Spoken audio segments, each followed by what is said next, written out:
Hello po, magandang araw po sa inyo lahat. Ako po si Fel Carsomera at welcome po sa aking channel. Ngayon po ay magluluto po tayo ng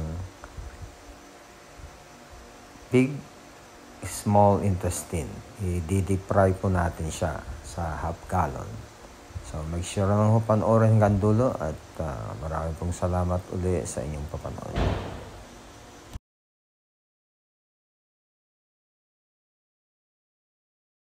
Ayan na po, make sure lang na wala na yung tubig sa kawali. Tapos ilalagay natin yung half gallon na mantika. Make sure lang ho na mainit yung mantika, parang nag-i-smoky siya. Kaya para mas more crispier ang labas ng deep fry na intestine. So, ayun po. Lagay na natin. Yan po, talagang pumuputok-putok siya. Ganyan po dapat ang mangyari, na pumuputok-putok siya. Ayan, medyo lumulobo po yung nandun sa intestine niya.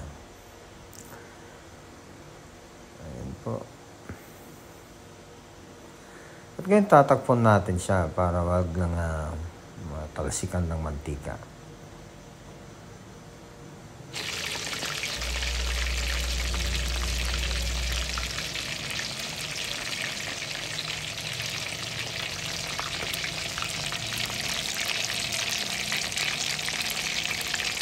At ngayon po ay i-flip over natin siya couple times.